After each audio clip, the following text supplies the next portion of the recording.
Bienvenue pour cette 11e capsule d'écologie intégrale.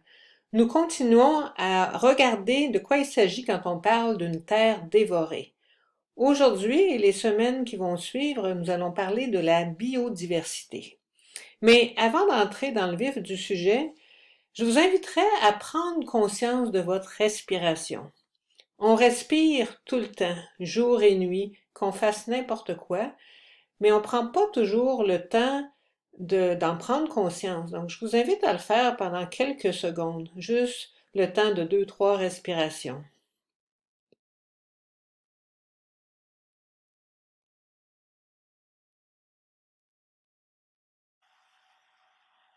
Quand on respire, on laisse entrer en soi l'oxygène et quand on expire, on expulse le gaz carbonique, le CO2. Et juste faire ça, c'est une manière d'être relié au vivant parce que l'oxygène qu'on respire a été produit entre autres par les plantes, par les arbres, par les phytoplanctons. Et ensuite, le CO2 qu'on rejette peut être réintégré par les plantes dans le cycle de la photosynthèse. C'est juste un exemple pour montrer combien on est relié aux autres créatures vivantes. Il y a un système extrêmement complexe de relations entre tous les vivants. Je vais vous donner une définition un petit peu plus scientifique de ce que c'est la biodiversité. La biodiversité concerne l'ensemble des êtres vivants, leurs interactions entre eux et avec leur milieu. Tous les niveaux d'organisation du vivant sont concernés, du gène à l'individu, puis à l'espèce, et ses populations constitutives jusqu'aux associations d'espèces différentes au sein des écosystèmes.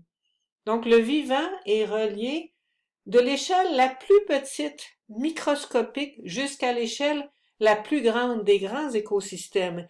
Et on est tous dépendants les uns des autres pour vivre. Mais ça, comme le disait le Petit Prince, c'est à la fois essentiel et invisible. Toutes ces relations-là, on les oublie facilement, puis on a l'impression qu'on peut vivre indépendamment des autres créatures, alors que c'est absolument essentiel qu'on soit dans une dynamique relationnelle qui permet à toutes les créatures de vivre. Dans l'encyclique Laudato Si, le pape François nous dit, en parlant des grands récits de la création qu'on trouve au début du livre de la Genèse dans la Bible, ces récits suggèrent que l'existence humaine repose sur 3 relations fondamentales intimement liées. La relation avec Dieu, la relation avec le prochain et la relation avec la terre. Ça, c'est dans le numéro 66 de Laudato Si. Alors ici, dans la biodiversité, il est plus question de la relation avec la Terre et en fait, quand on dit Terre, on parle de tous les systèmes vivants qui sont supportés par la Terre. Alors, je représente cela comme un tétraède, c'est-à-dire une figure en 3 dimensions avec 4 sommets.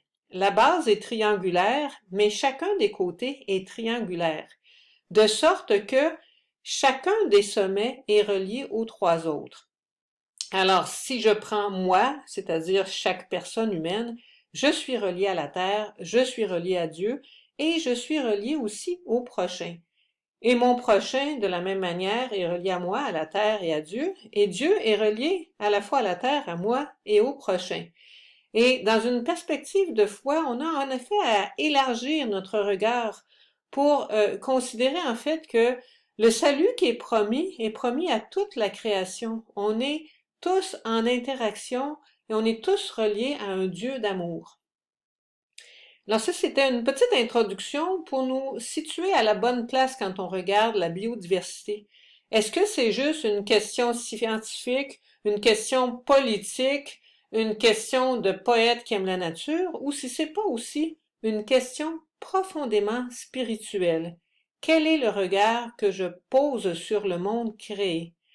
Dans la lettre aux Romains, au chapitre 8, saint Paul nous dit que la création tout entière gémit dans les douleurs d'un enfantement qui dure encore. La terre gémit, la terre pleure, la terre souffre, et elle souffre en particulier dans ces vivants, dans tous les vivants qui forment la biodiversité. Alors, la semaine prochaine, on va regarder un petit peu plus d'une façon plus précise là, les menaces qui pèsent sur les différents vivants de la Terre.